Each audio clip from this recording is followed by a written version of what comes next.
नमस्कार दोस्तों, आज मैं आपके लिए एक शॉर्ट मोटिवेशनल स्टोरी लेके आई हूँ। माता पिता की अहमियत हमारी ज़िंदगी में। तो शुरू करते हैं। यह कहानी है रोहित नाम के आदमी की, जिसकी शादी भी हो गई थी और बच्चे भी थे, जिसकी फैमिली में सब कुछ अच्छा चल रहा था। उसके घर में कहीं भी कोई कमी नहीं थी। बड़ा सा घर था, गाड़ी थी, एक लौती संतान था। उसके माता पिता शांत स्वभाव के थे, नेक दिल इंसान। लेकिन एक दिन सब कुछ बदल गया। रोहित की माँ का देहांत हो गया और 1 महीने बाद ही रोहित ने अपने पिता से लड़ाई कर ली। उसने अपने पापा से बोला कि पिताजी, आपकी वजह से बहुत दिक्कत हो रही है। आपकी बहू को, जो मेरी बीवी है, उससे बहुत परेशानी होती है। इसे दिन भर कल्चरल वैल्यूज फॉलो करनी रहती है, साड़ी पहनकर काम करना पड़ता है और ये मॉडर्न बनना चाहती है, लेकिन बन नहीं पा रही है।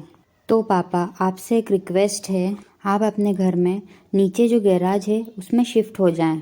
इस लड़के ने अपने पिता को अपने ही घर में नीचे गैराज में शिफ्ट कर दिया।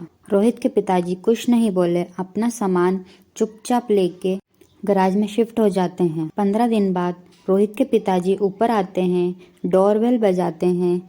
रोहित बाहर निकलता है, अपने पापा को देखकर चौंक जाता है और उसे लगता है कि अब लड़ाई होगी। लेकिन उसके पिताजी लड़ाई नहीं करते हैं, उसके हाथ में कुछ वाउचर्स देते हैं और बोलते हैं, बेटा, ये 10 दिन की फॉरेन ट्रिप के वाउचर्स हैं। मैंने आपके लिए, आपकी पत्नी के लिए, आपकी फैमिली के बच्चों के लिए लेकर आया हूँ। सरप्राइज है, जाओ घूम कर आओ। वैसे भी तुम्हारी मम्मी के देहांत के बाद तुम उदास रहते हो, मुझे लगता है ऐसा। तुम बड़े परेशान रहते हो, तुम्हारा मन हल्का हो जाएगा। जाओ बच्चों के साथ घूम के आओ। तो 10 दिन के बाद पिताजी अपने बच्चों को फॉरेन ट्रिप पर भेज देते हैं और उसके बाद पिताजी असली खेल खेलते हैं। जिस मकान में रोहित रह रहा था, वह 6 करोड़ का मकान 3 करोड़ में बेचकर अपने लिए एक छोटा सा घर लेते हैं और शिफ्ट हो जाते हैं। रोहित जब 10 दिन के बाद घूमकर अपने घर वापस आता है, तो उसके घर पे दरवाजे पे बड़ा सा ताला लगा होता है और बाहर एक गार्ड बैठा हुआ होता है। रोहित उससे बोलता है, ये ताला किसने लगाया और मेरे पापा कहाँ गए? तो गार्ड ने बोला, क्यों परेशान हो रहे हो? मुझे बोल कर गए हैं कि बात करवा देना। रोहित बोलता है, तुम क्या बात करवाओगे? मैं करता हूँ बात उनसे। तो रोहित उन्हें कॉल लगाता है, लेकिन कॉल नहीं लगता।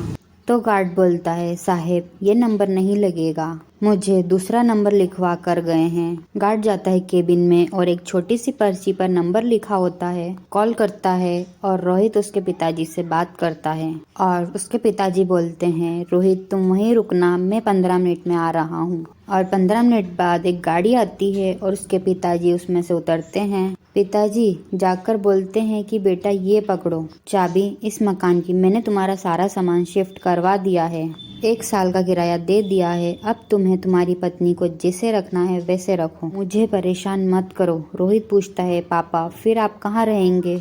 पिताजी बोलते हैं, बेटा, मैंने तो अपने लिए एक छोटा सा मकान खरीद लिया है, मैं उसमें खुश हूँ, अब तुम्हें जैसे रहना है रहो। ये छोटी सी कहानी हमें बहुत बड़ी बात सिखाती है। लाइफ में अपने पेरेंट्स की हमेशा कदर करना, इससे पहले कि आपके पेरेंट्स आपकी कदर करना बंद कर दें। वैसे भी आपके पेरेंट्स आपकी कदर करना कभी बंद नहीं करेंगे, इसलिए उन्हें कभी भी दुखी मत करना। जिस प्रकार आपको अपने बचपन में आपके माता पिता की ज़रूरत होती है, वैसे ही उनके बुढ़ापे में उन्हें अपने बच्चों की ज़रूरत होती है।